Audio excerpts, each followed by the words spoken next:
Time for one of the most financially successful video game series of all time. While it's always been financially successful, it's definitely gotten a lot worse over the years. We got Madden '06 for the PS2. Okay. I hear you, attentive YouTuber. Cole, this is a sports game. Get this out of here. But just hear me out for a second. The earlier Madden games are still superior to the newer ones. I know the appeal of many sports games is to have the most current rosters, but EA Sports has gone from the king of sports games to being a petty, microtransaction centric developer. It's sickening. And you can see that on full display with the Madden series. I really don't think there can really be that many updates for a football series that can warrant an annual release or a full price tag. But that's more of a complaint about EA as a whole, and this is why we're looking at the '06 version, because I think it's the peak of the Madden series.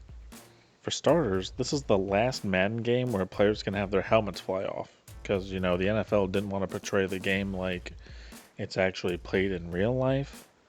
This is also the year that they had the Vision Cone, which was a highly debated topic, and I really like it.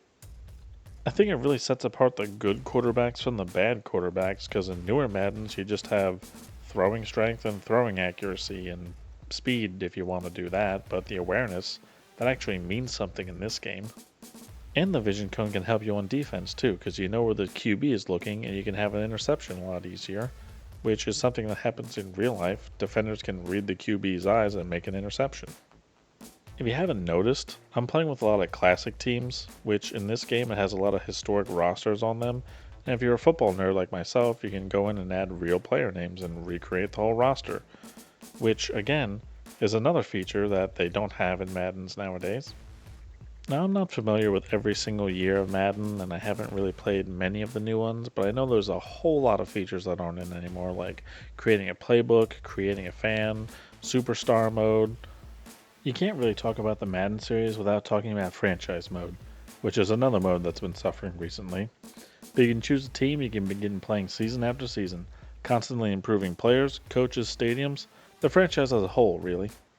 You know what? Now that I think about it, that's probably why they call it franchise mode in the first place. You can eventually play out to 30 seasons, which is absolutely ridiculous when you think about playing 16 football games across 30 years. I mean, I guess the 30 season limit is for those who manage and just simulate the game, but if you actually play every game, whew, that's a true commitment. The longest I've gone in one franchise mode is 13 seasons, and even then it kind of starts to get boring. While there's a whole lot to like in this game, there's obviously a couple drawbacks. For starters, this game's over a decade old, so it barely has any players that are currently in the NFL, which is kind of important to some people. Another problem that's common along a lot of the Madden titles is just the inaccuracy between real football and video game football. I mean, don't get me wrong, the mid 2000s Maddens were about as close to simulation football as you could get for Madden, but it still wasn't as accurate as it could be. I mean, they tried to even the playing field by giving certain players higher awareness, but in reality, for Madden, players who are super physically gifted will just always be better Madden players. Awareness affects the player's overall rating, but their play on the field is basically the same. Physical skills are just too coveted, and it's most obvious with the speed stat, because a player can be terrible in every single stat, but if they're fast, they're really good.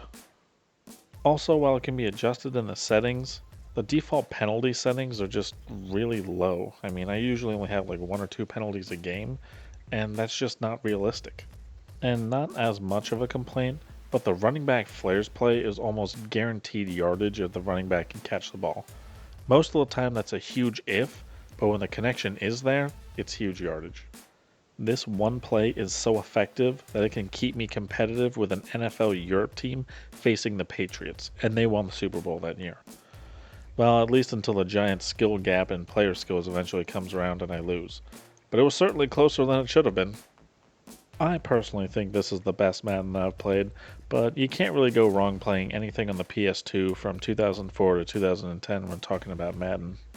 This actually was really close to getting inside the top 10, but it falls just shy. Because there's just so much to do, it really blows my mind with the depth and the variety this game has.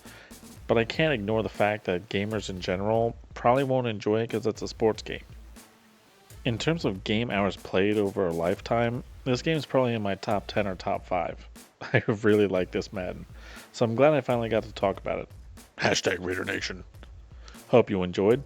Thanks for watching. See you with the next review.